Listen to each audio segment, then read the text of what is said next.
أعوذ بالله من الشيطان الرجيم. بسم الله الرحمن الرحيم. الرحمن علم القرآن خلق الإنسان علمه البيان. الشمس والقمر بحسبان والنجم والشجر يسجدان والسماء رفعها ووضع الميزان ألا تطغوا في الميزان وأقيموا الوزن بالقسط ولا تخسروا الميزان. والأرض وضعها للأنام فيها فاكهة والنخل ذات الأكمام والحب ذو العصف والريحان فبأي آلاء ربكما تكذبان. خلق الإنسان من صلصال كالفخار وخلق الجان من مارج من نار فبأي آلاء ربكما تكذبان. رب المشرقين ورب المغربين فبأي آلاء ربكما تكذبان. مرج البحرين يلتقيان بينهما برزخ لا يبغيان فبأي آلاء ربكما تكذبان. يخرج منهما اللؤلؤ والمرجان فبأي آلاء ربكما تكذبان. وله الجوار المنشآت في البحر كالأعلام فبأي آلاء ربكما تكذبان. كل من عليها فان ويبقى وجه ربك ذو الجلال والإكرام فبأي آلاء ربكما تكذبان. يسأله من في السماوات والأرض كل يوم هو في شأن فبأي آلاء ربكما تكذبان. سنفرغ لكم أيها الثقلان فبأي آلاء ربكما تكذبان.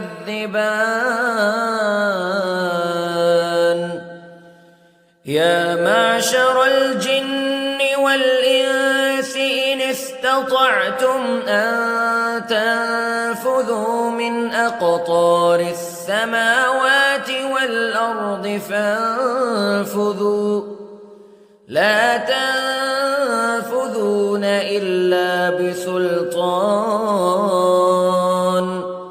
فبأي آلاء ربكما تكذبان يرسل عليكما شواظ من نار ونحاس فلا تنتصران فبأي آلاء ربكما تكذبان فإذا انشقت السماء فكانت وردة كالدهان فبأي آلاء ربكما تكذبان فيومئذ لا يسأل عن ذنبه إنس ولا جان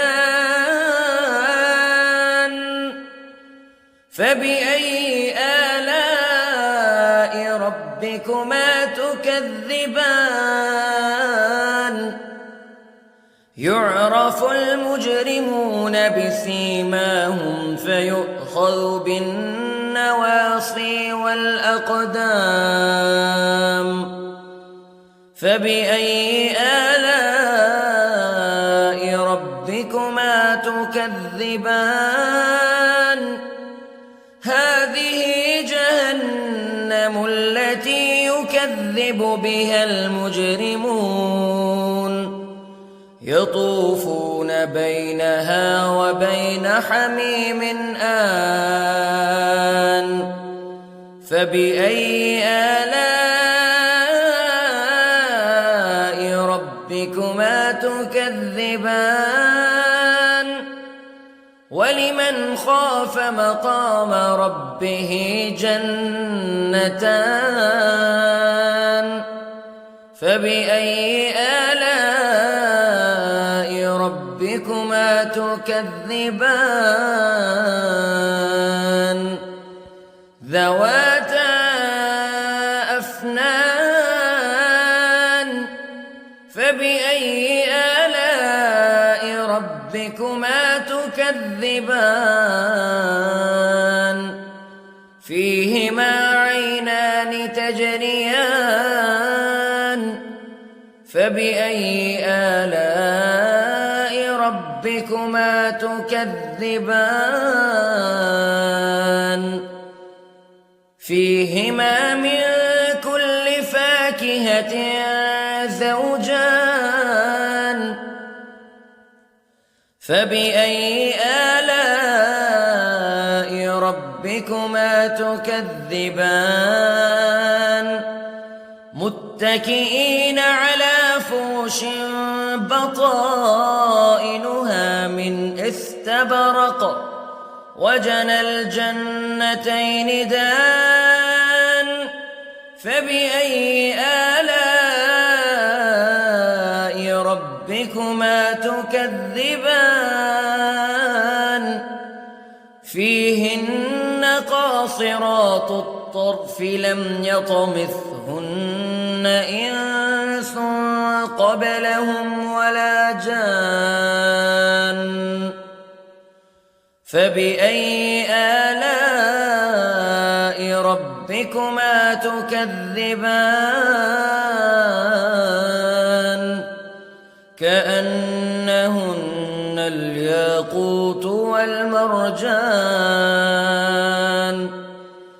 فبأي آلاء ربكما تكذبان هل جزاء الإحسان إلا الإحسان فبأي آلاء ربكما تكذبان ومن دونهما جنتان فبأي آلاء ربكما تكذبان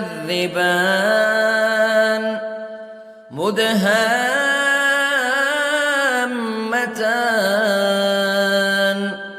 فبأي آلاء ربكما تكذبان فيهما عينان نضاختان فبأي آلاء ربكما تكذبان فيهما فاكهة ونخل ورمان فبأي آلاء ربكما تكذبان فيهن خيرات حسان فبأي آلاء ربكما تكذبان حور مقصورات في الخيام فبأي آلاء